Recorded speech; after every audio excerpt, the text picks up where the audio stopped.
नमस्कार, मैं हूं मुस्कान ओझा। आप देख रहे हैं मनी 9। देखिए, भारत में जब भी त्योहारों का मौसम आता है तो सिर्फ सजावट या दिए नहीं जलते, बल्कि लोगों की जेबों से भी बहुत कुछ खर्च निकलता है। और इस बार तो हालात कुछ अलग ही कह रहे हैं। सितंबर में भारतीयों ने क्रेडिट कार्ड से जितना खर्च किया वो अब तक का सबसे बड़ा आंकड़ा बन गया है।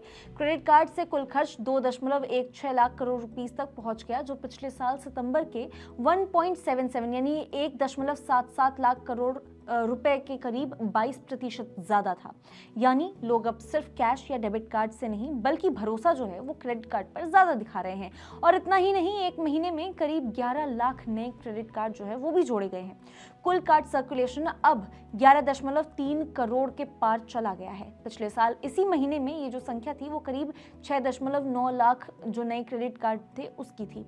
यानी क्रेडिट कार्ड की दुनिया में एक बड़ा उछाल देखने को मिल रहा है। अब सवाल ये है कि ये उछाल आया क्यों?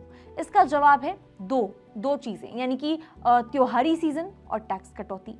सितंबर के आखिरी हफ्ते से सरकार ने कई कंजम्पशन गुड्स यानी कि उपभोक्ता सामानों पर जीएसटी घटा दी। इसका मतलब हुआ कि फ्रिज, टीवी, मोबाइल फोन, कपड़े या फिर किचन अप्लायंसेस जैसे प्रोडक्ट्स सस्ते हो गए। और जैसे ही चीजें सस्ती हुई, लोगों ने तुरंत अपनी ख्वाहिशें पूरी करने का मौका उनको मिल गया। यानी कि त्योहारी ऑफर्स, डिस्काउंट्स और कैशबैक स्कीम्स ने इन खर्च को और भी ज्यादा बढ़ावा दे दिया।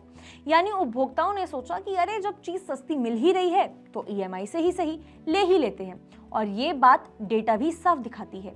ई कॉमर्स वेबसाइट जैसे कि अमेजॉन, फ्लिपकार्ट, मिंत्रा और क्रोमा पर कुल खर्च 1.44 लाख करोड़ रुपए जो है उससे ज्यादा का रहा है, जो सबसे बड़ा हिस्सा था। वहीं दुकानों में कार्ड स्वाइप करने पर यानी कि पॉइंट ऑफ सेल यानी पीओएस जिसे हम कहते हैं, उसके जरिए करीब 72,000 करोड़ रुपए का जो खर्च है वो सामने आया है।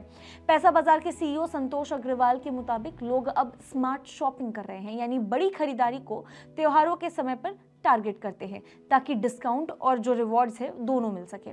अब अगर बैंकों की बात करें तो इस उछाल में सबसे आगे रहे हैं वही दिग्गज बैंक जो क्रेडिट कार्ड मार्केट में किंग माने जाते हैं। एचडीएफसी बैंक ने सितंबर में 2.58 लाख जो है वो नए कार्ड जारी किए हैं। आईसीआईसीआई बैंक ने 1.92 लाख जो कार्ड है वो जारी किए हैं। एसबीआई ने 1.73 लाख जो कार्ड है वो जारी किए हैं और एक्सिस बैंक ने 1.06 लाख जो है नए कार्ड जारी किए हैं। यानी इतने मेंबर्स, इतने लोगों को उन्होंने जोड़ा है।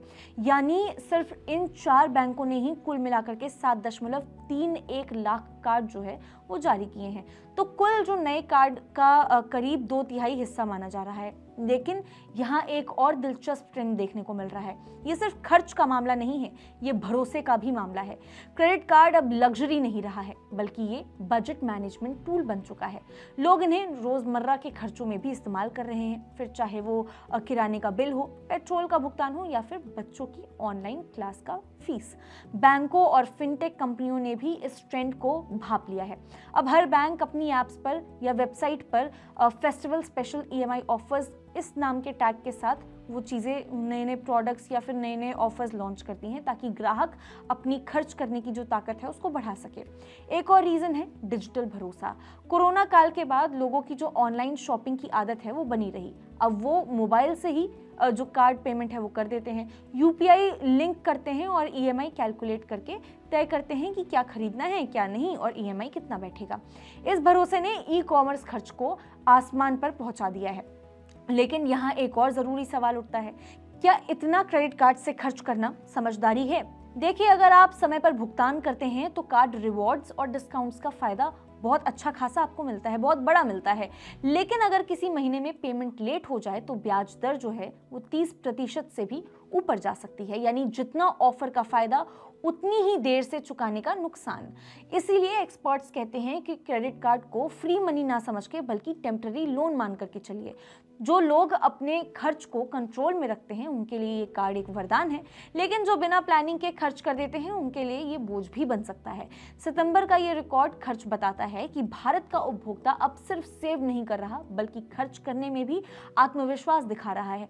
ये अर्थव्यवस्था के लिए अच्छा संकेत है क्योंकि इससे बाजार में पैसा घूमता है, प्रोडक्शन बढ़ता है और नौकरियां बनती हैं। त्योहारी जोश, टैक्स में राहत और डिजिटल पेमेंट के भरोसे ने मिलकर के ये दिखा दिया है कि भारत अब कैश इकोनॉमी से क्रेडिट इकोनॉमी की ओर तेजी से बढ़ रहा है। और शायद आने वाले महीनों में जब न्यू ईयर की सेल शुरू हो जाएगी तो ये जो रिकॉर्ड है वो फिर से टूट सकता है, क्योंकि भारतीय उपभोक्ता अब सिर्फ खरीद नहीं रहा बल्कि समझदारी से खर्च करना भी सीख गया है।